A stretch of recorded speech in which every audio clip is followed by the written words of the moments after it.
وحدة مجنونة. صلاح شو عم تعمل هون؟ امشي معي.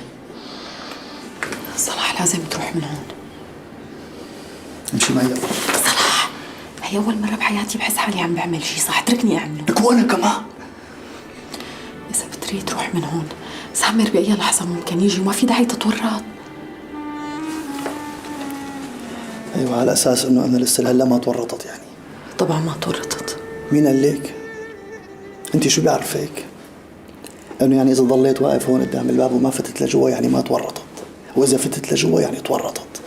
هذا الفرق برأيك. هي العتبة بتحدد. ما اسمعي ربا، الشغلة مو شغلة باب وفتحناه وفتنا وتورطنا، أو باب وفتحناه وطلعنا وخلاص نفدنا من الورطة.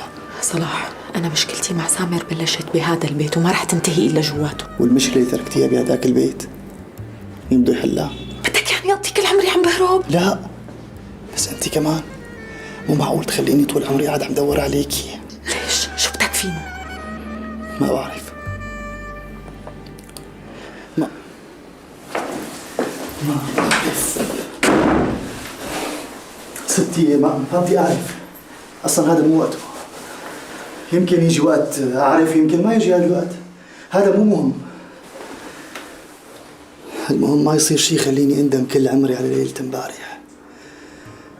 خليني أحس إنه أنا السبب اللي بده يصير معك اليوم. رجعي معي ربا، كرمال الله رجعي معي. أنا ما بدي منك شي، أقسم بالله العظيم ما بدي منك شي.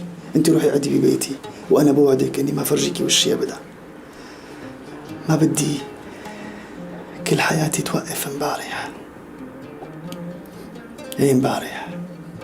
اسمعي ربا، أنا كنت مفكر إنه ليلة امبارح هي أهم ليلة بحياتي، بس طلعت أسوأ وأحقر ليلة بعمري. مشان هيك مشان الله ترجعي معي. ما بدي مشان لحظة جنان اندم كل عمري.